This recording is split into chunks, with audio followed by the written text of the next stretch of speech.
Welcome to our April 2020 webinar from ACU ID Lab.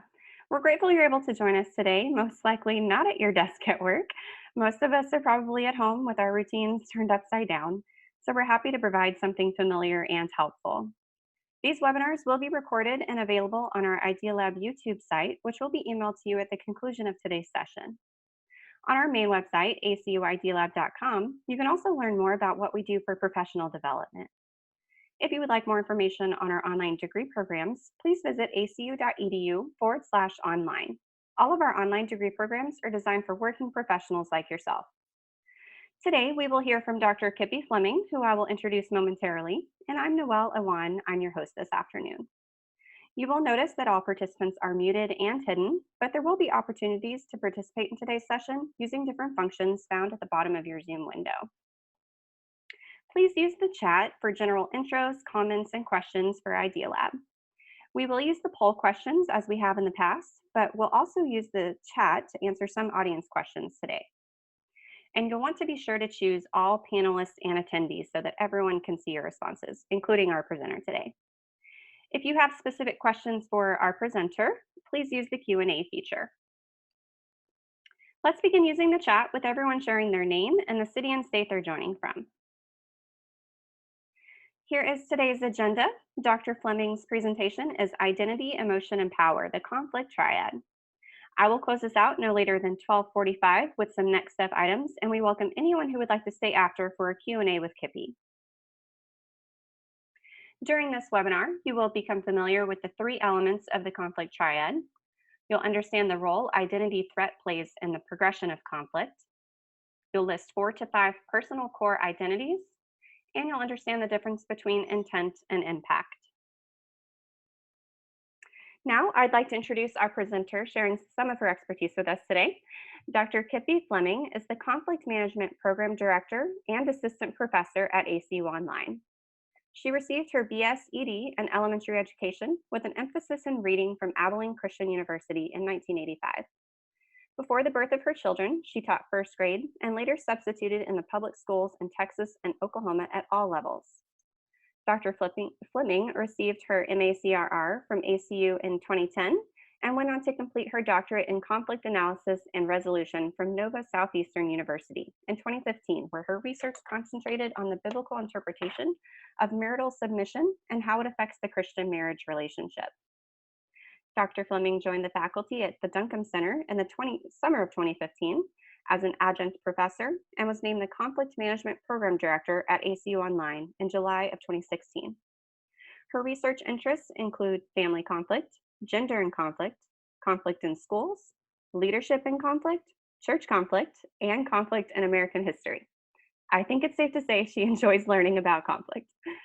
As a mediator, Dr. Fleming works primarily with families in divorce and custody disputes. She also presents to community organizations and teaches conflict resolution courses at her church. She lives in Lubbock, Texas, and has 3 daughters, 2 sons-in-law, and 4 grandsons. I'm happy to welcome Dr. KIPI Fleming. Thanks, Noelle. I'd also like to add my welcome to Noelle's. We're so glad you guys are here today. Took some time out of what is a very unusual time to spend it with us to talk about something, like Noelle said, is very interesting to me, and I think it's hopefully going to be very helpful for you. Let's start out by asking a really simple question, and then that is, what is conflict? And I think the definition is going to be different for different people because we have different experiences, we come from different places, different cultures, different family backgrounds. All of that influences how we view conflict. What I would like to ask you to do is, in that chat session where you introduced yourself, and I see some familiar names, so that's really nice.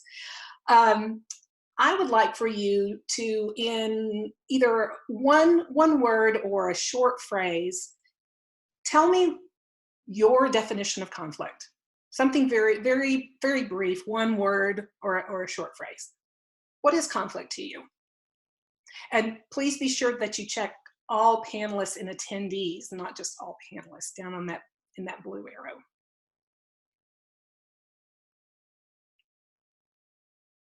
Okay, I'm seeing some really interesting things. Danger, miscommunication, opportunity, all right? Unresolved issues, fight, argue, countering views, expectations don't agree, teachable moments, good. Anxiety, not reaching your perceived goals. I see misunderstanding, miscommunication in a lot of these definitions. Great. Well, thanks, and continue to put that in there if you like. I think it's fairly safe to say that for most of us, we have a negative connotation of conflict, and that's natural. That's what I find with my students for the most part, especially at the beginning of the program. I want to challenge you just a little bit and put this out there, and that is that conflict in and of itself is neither positive nor negative. It simply is, because we're all human beings with different ideas, different needs, different wants, different dreams. We're going to find ourselves in conflict with other people. If we interact with other people, we're probably going to find ourselves in conflict at one point or another. Conflict is simply a part of the human experience. Now, for just a minute, I want you to imagine a world where everyone always agrees with you all the time. Everyone sees things your way. Everyone always agrees. So how does that idea strike you? Well, I think for most of us, it sounds heavenly for a little while. No arguing, no disagreements.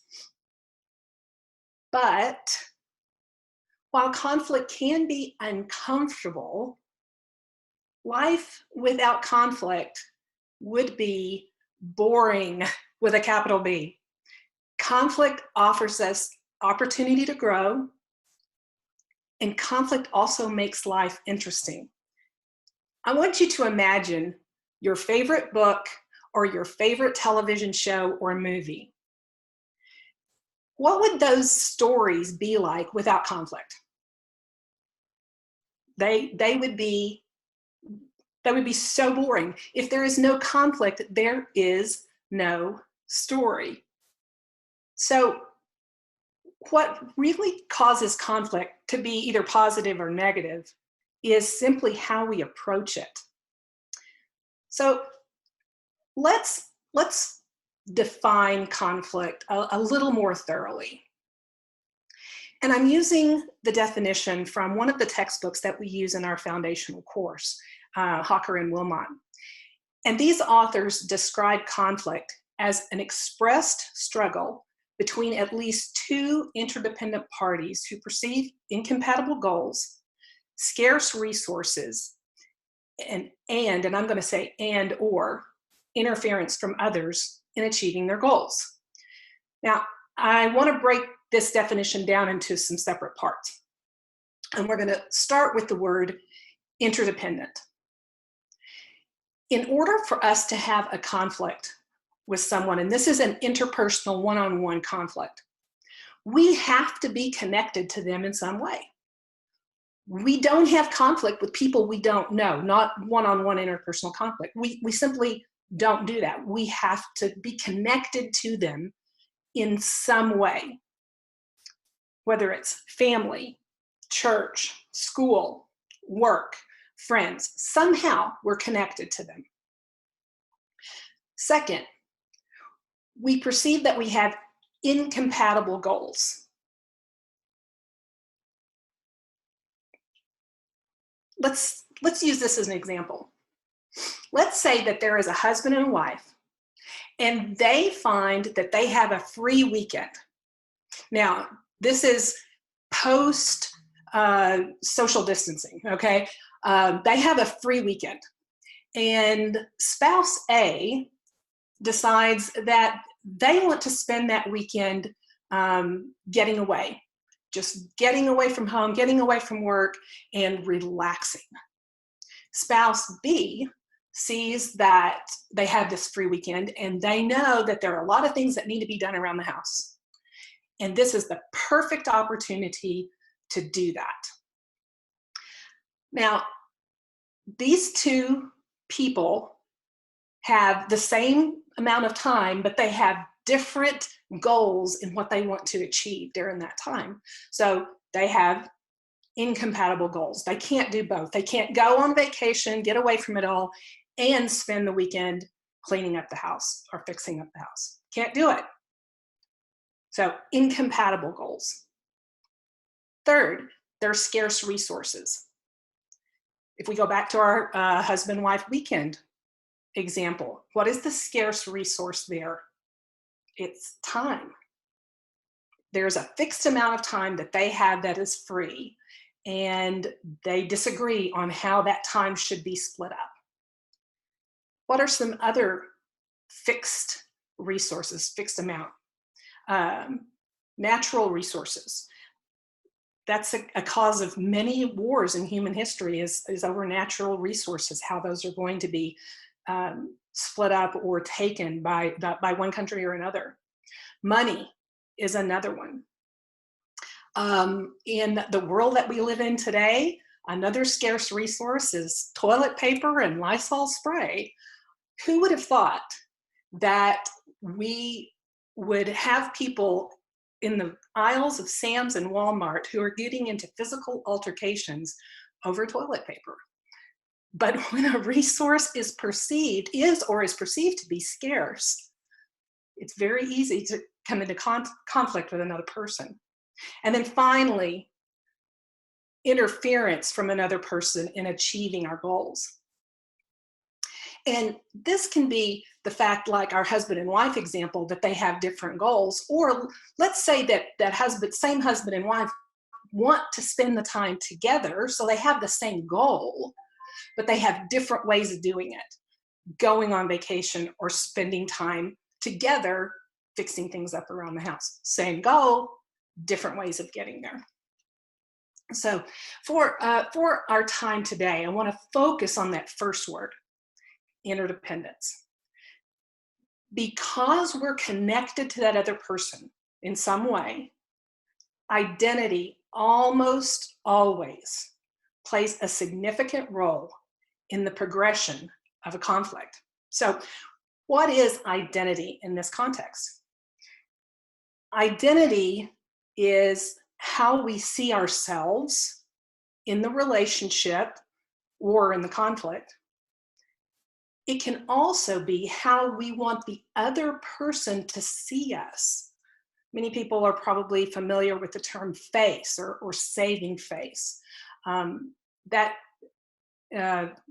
kind of what we're talking about here, how we want the other person to see us or perceive us.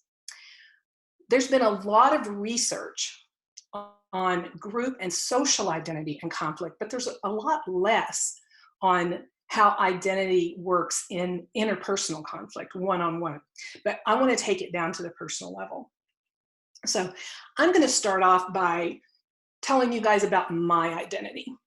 So who am I? Well, I'm a mother. I'm a group leader. I'm a Texas Rangers fan, even though there's no baseball going on right now. I'm a neighbor, even though I can't do anything with my neighbors right now. I'm also a homeowner. I'm a Christian. I'm an American, and I'm all kinds of other things. All of the various elements of my identity, as they're all going to pop up here, they fall into two general categories. They are individual identities and group identities. The example I just gave, as a mother, a parent, that's an individual identity. That's who I am. Yes, my kids are involved, but it's me, myself. I'm a mother. And very important, I see myself as a good mother, not just a mother, and that's going to come into play later. Another individual identity is I'm a mediator. Group identity. I'm an American. I identify as an American. That's a group that I belong to. Again, Texas Rangers fan. Group identity. Some of these are kind of both. Christian, for example, it is my one-on-one relationship with God, but it's also a group, a family of faith that I belong to. So some of them kind of bridge over between the two.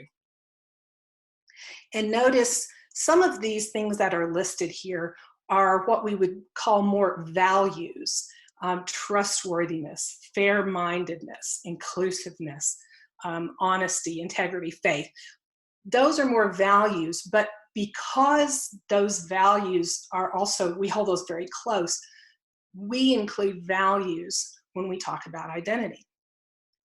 Now, some aspects of our identity are more important to us than others. They're all important, but some of them are closer to what to the very core of our being, and we call those our core identities. Now, if you look at the circle here on the screen, the ones that are in that circle there are some that I would call my core identities. They are the most closely held, the most valuable parts of how I see myself and how I want others to see me. We can add more circles going out, and as we do that, we put some more elements of my identity in those circles. And as we go farther and farther out, those are important, but they're not as important to me as the ones that are in that circle in the middle. Now, I've illustrated some of my core identities. And again, I want to have you involved in this presentation. So I want you to use the chat again. Think about it. What are 3, 4, 5 of your core identities? What are those that you hold closest to the center of who you are? Just add those in the chat. Okay, we see spouse, parent, Christian, peacemaker. Integrity is a value. It's one of those closely held values, yeah.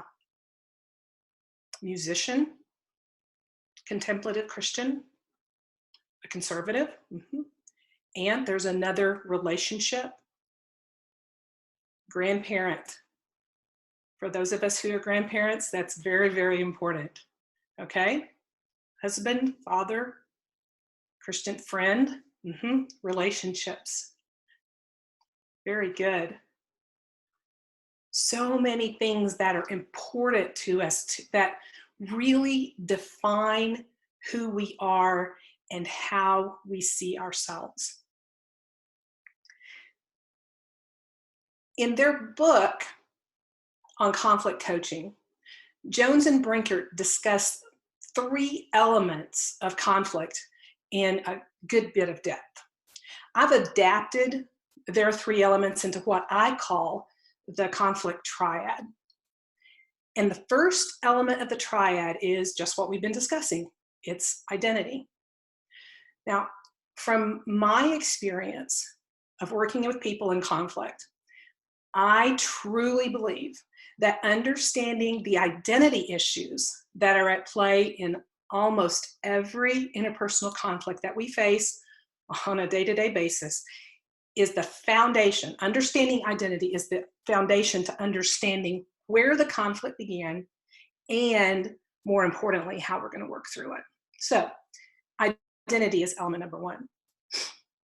If we look back at those core identity elements that were posted in the chat, you notice, I hope you notice, that there are some very significant similarities for almost all of us, with at least 1 or 2 of those core identities. And those tend to involve the relationships that are most important to us and most relevant to us.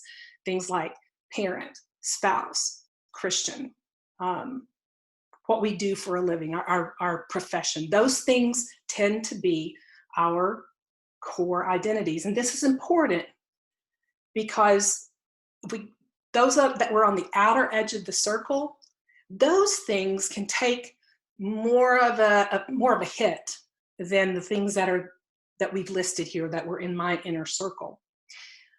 Let me give you a personal example. And I tell this to my students a lot. So if you're one of my former students, which I know some of you are, you've heard this story before. But I think it speaks to what I'm trying to get across here. I am not someone who likes to spend time outdoors.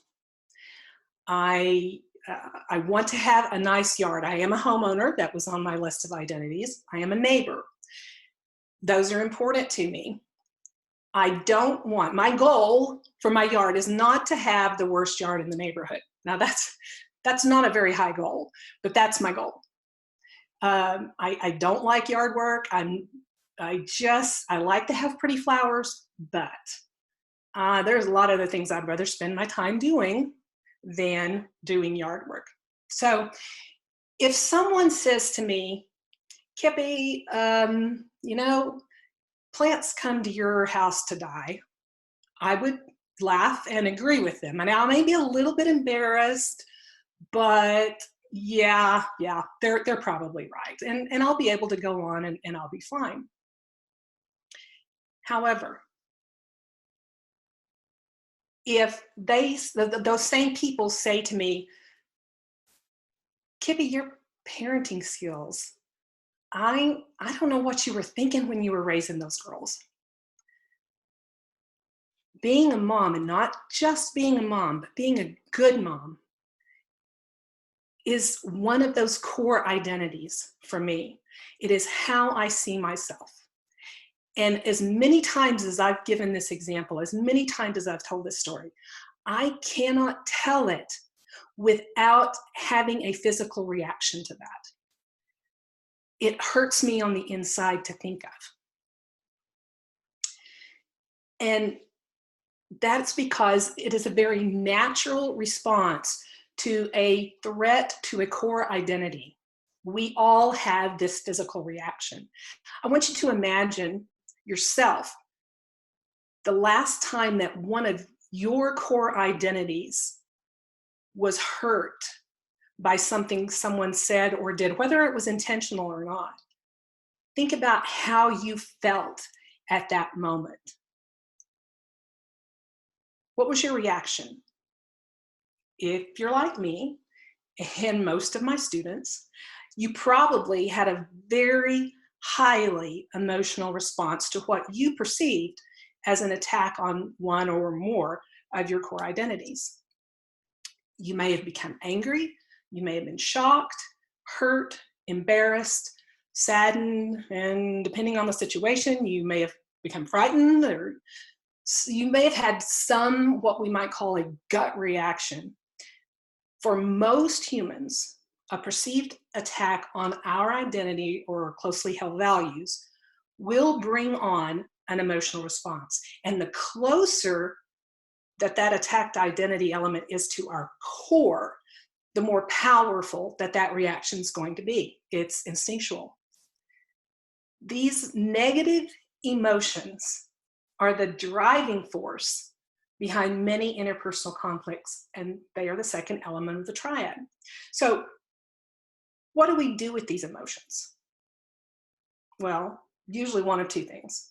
We either hold them in because we've been taught we're not supposed to react, but so we hold them in, we ignore them, we pretend they don't exist, and then they grow and they fester and they can ultimately seriously damage the relationship.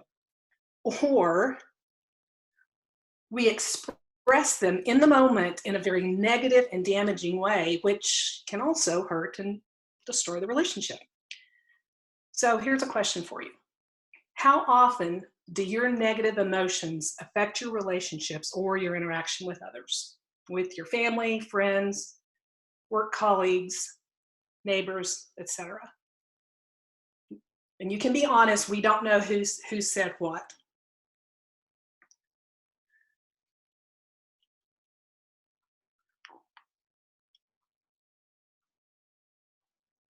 Just pick A, B, C, or D. Very good. Most people are saying sometimes or often. And you need to know, and I think you probably do, that it happens to all of us. We tend to react emotionally rather than act. And we probably have learned through experience that lashing out doesn't work. It doesn't fix the situation. And we become defensive. And so we try to defend and support that aspect of our identity that feels most threatened in the situation. So we perceive a threat to a core identity, and we have this natural rush of negative emotion. So what can we learn from this that might help us in future conflict?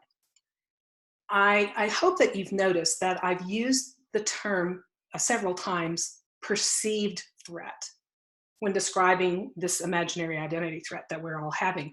And when we have this type of experience, it's very important to remember that intent does not equal impact.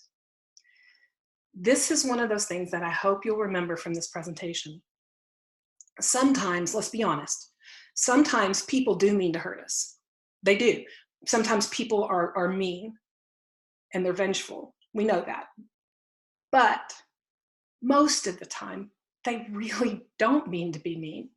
They're faulty human beings, just like we are. And they say things or they do things without thinking them through, or just without realizing the impact they have on us. So the next time you experience that negative rush of emotion when an identity is threatened, remember that just because you perceived a threat doesn't mean that the other person intended it that way. Don't assume the worst possible case. Be willing to give them the benefit of the doubt. Now, this is another suggestion that I hope that you'll take away from this webinar. The willingness to give other people the benefit of the doubt in and of itself can prevent so much heartache and so much conflict. When I feel that sudden rush of negative emotion that comes from what I assume someone meant, I need to stop and recognize my emotions and then act rather than react. Now, I want everyone to understand this. I am not saying that you should ignore your feelings. Doing that can cause a completely different set of problems. I'm just saying don't lead with them. Don't react. Instead, stop. Acknowledge, at least to yourself, what you're feeling. Name the emotion or emotions. And then if you're going to assume anything, assume that they didn't mean to hurt you. And let's be honest, that can be hard, but it can also save a relationship. Stone, Patton, and Heen, in their book, Difficult Conversations, put it this way: have your emotions or they will have you. Now, I think that's a great way to put it. And I'm sure that we've all experienced a time when our emotions had us. And we know that those interactions don't usually end well. The ability and the willingness to act rather than react in a challenging situation like we've been talking about takes what Daniel Goleman called emotional intelligence. Now, this is also very important. Understanding that intent does not equal impact works both ways, on both sides of the conversation. It's not just who hears it. Let's say that you are the person who said something or did something that hurt the other person. You didn't mean to, but you can either clearly see that you did hurt them or you find out later that you hurt them. What's your gut reaction? If you're like most of us, your gut reaction is probably to defend yourself. I didn't mean it that way. We may even try to shift the blame to the other person. Well, they just took it wrong. Why? Why do we do that? Because if I hurt them, that may mean that I'm a bad person. That's an identity issue. So we have to jump to defend ourselves. But remember, intent does not equal impact. Just like the receiver of the message has to understand that the sender's intent may not have been negative, even if I heard it that way. If I'm the sender of the message, I need to understand that the way that I meant it may not be the way that they received it. If something I said hurt you, I need to be open enough to understand that that's what's happened and to be willing to try to make amends. Again, this is not easy, but it can also save a relationship. If we go back to the triad, we now know that the perceived threat to one or more of our identity elements sparks an emotional response from us.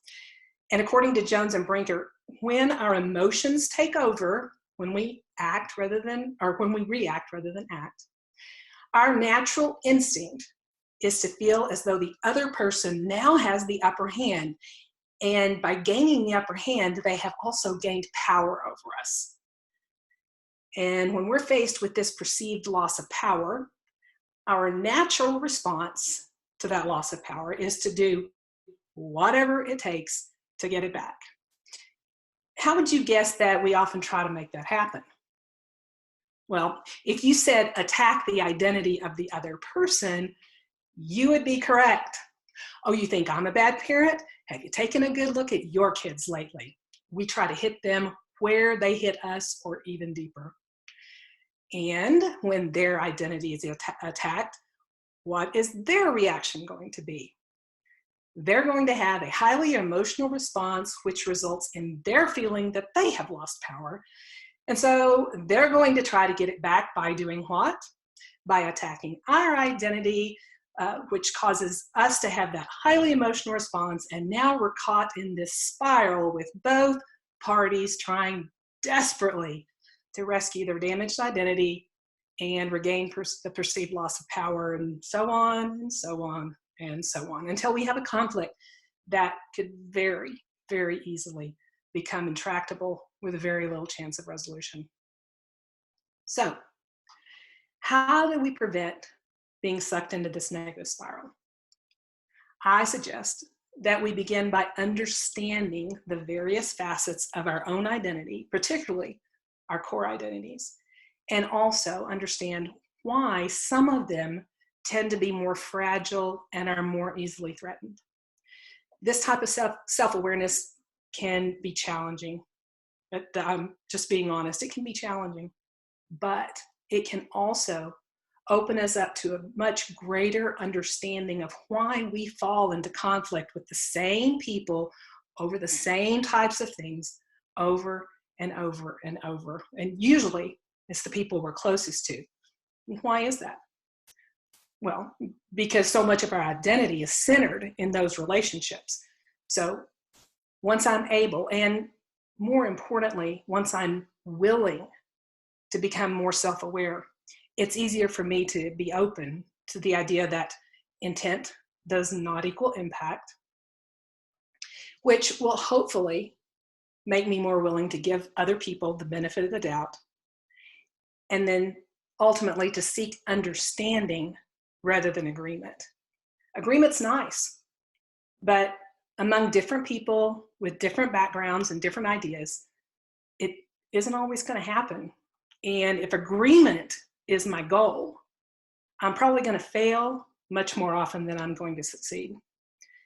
Understanding someone, this is important. Understanding someone doesn't mean that I have to agree with them. It doesn't mean that they're right and I'm wrong, or that I have to change my mind. It just means that I'm open to the fact that there may be other ways of looking at things. And that is a mindset that can build bridges rather than burn them. Thanks for being here. Thank you so much, Dr. Fleming. And we will open up for Q&A shortly. And while you're thinking of questions for KIPI, you'll see a link posted in the chat for anyone interested in finding out more about our online degree programs. And you will receive an email within the next 24 hours with a recording of today's session. The follow-up email will also include a brief survey, and we would appreciate your feedback as we continue these webinars in the future. If you have participated in the survey in the past, please continue to do so as we've added a new question for desired future topics. Some of you have already submitted a few intriguing ideas, so thank you for those. And we would also like to invite you to ACU Online's Open House webinar next week on Thursday, April 9th at 6:30 p.m. to learn more about the online undergraduate and graduate programs offered at ACU Online. We're also posting a registration link in the chat for this event. Idea Lab's next scheduled webinar will be June 4th with Dr. Scott Self on Hospitality and Disability, Leading Organizations Beyond Compliance. A registration link will be in the follow-up email we send you following today's webinar. Finally, if you do have further questions, feel free to email us at idealab@acu.edu. We want to sincerely thank everyone for joining us, and a special thank you again to Dr. Fleming for sharing your knowledge with us today. We will now open up for Q&A, so feel free to type your questions using the Q&A feature at the bottom of your Zoom window.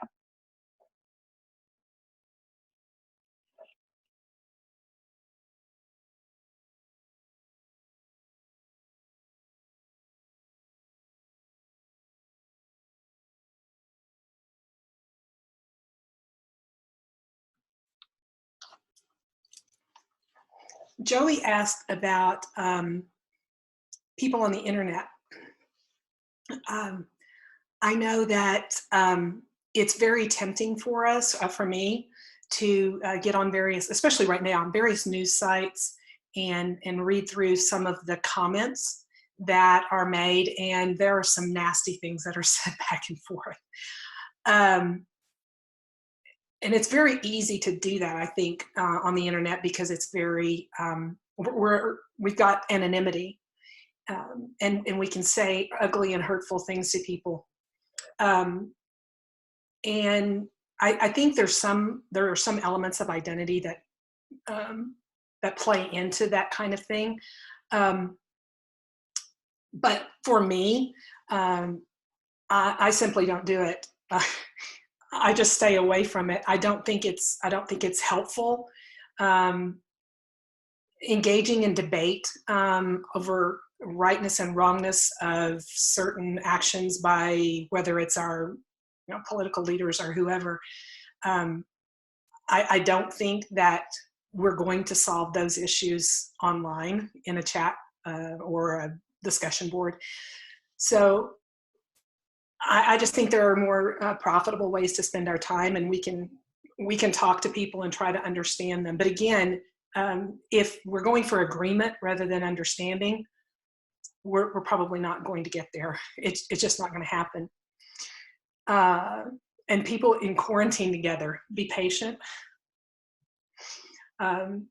Take time out, because it's, we are all in this together. And in my situation, there's no one else here, but I know in other situations, you're spending a whole lot of time with people that you love, that your identity is tied into.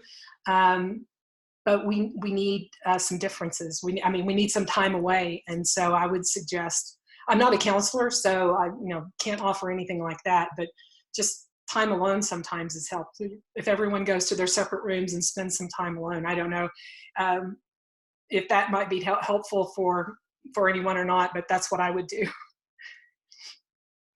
And let's see, thanks for the presentation. Just to clarify, the triad are identity, negative emotions, and power.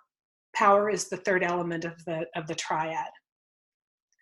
Okay, and Charlie asked, the adjective unresolvable, intractable. Intractable conflict is unresolvable. Yes. Yes. Okay. Customers, you have to. I'm sorry. I'm reading some of the chat here. You have to reach agreement, understanding each other's positions. How do you explain understanding versus agreement in negotiations? Well, that is slightly different, because in negotiations you are trying to reach agreement, but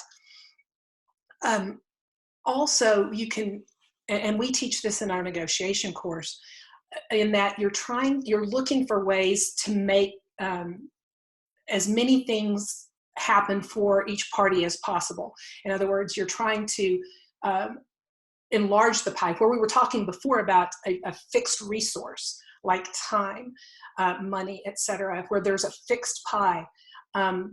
In integrative negotiation, you try to enlarge the size of the pie and help others, all parties, get as much of what they need and want as possible.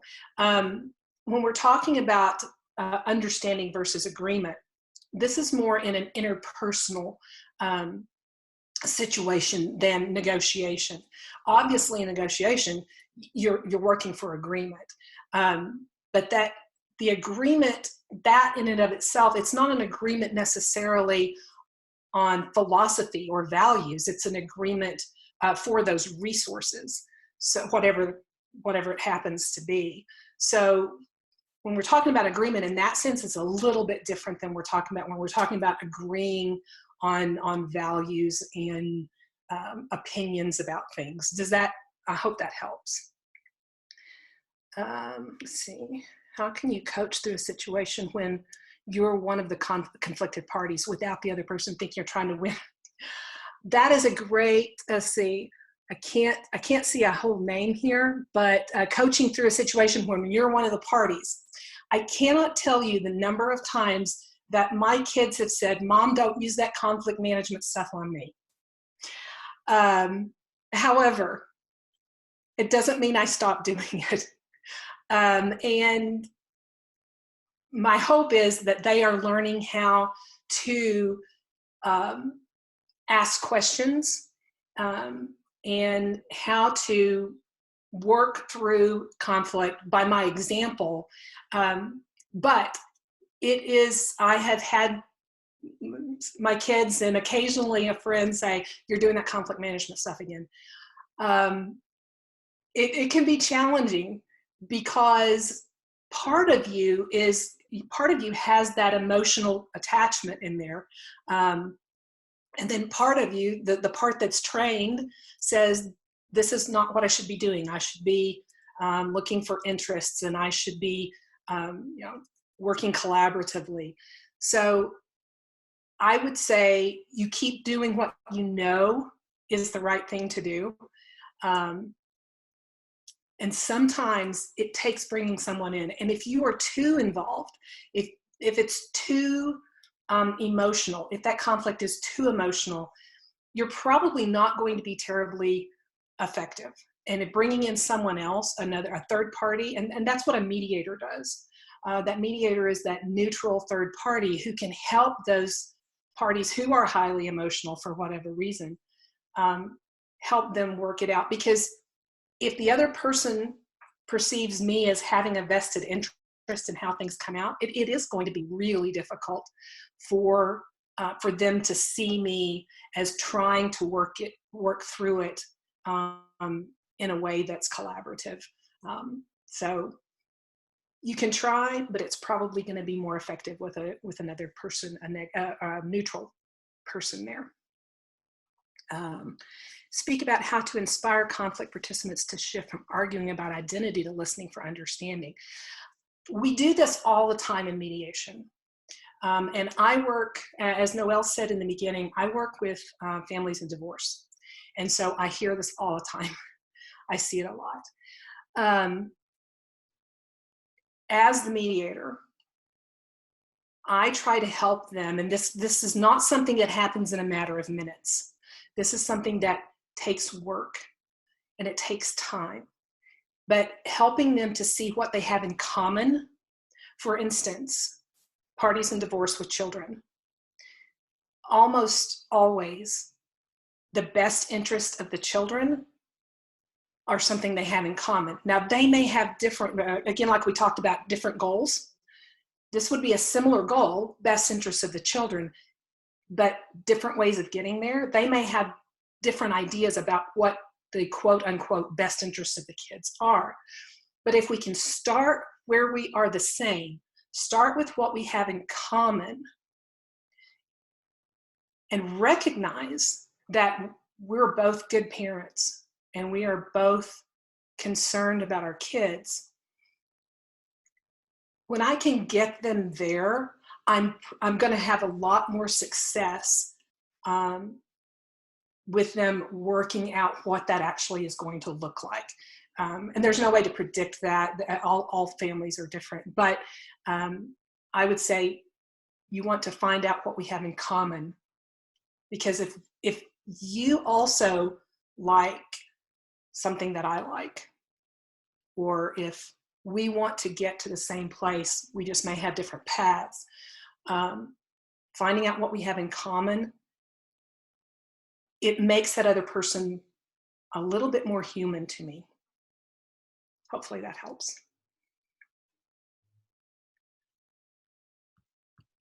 Let's see. Can you address how to handle where part of the conflict is the disparity of the emotional expressiveness between the parties? There is a principle out there called the principle of least interest. And this was developed by Waller way back in the 30s. But I think it's really, it really can teach us a lot when we have one party that's highly emotional and the other one is not. The person with the least amount of interest, according to the principle, the person with the least interest in continuing the relationship, whatever that happens to be, has the most power in the relationship. Again, according to Waller. And that when one is highly emotional, remember, what do high emotions indicate? There are a lot of identity involved, and not necessarily just one facet, but it could be multiple facets of an identity.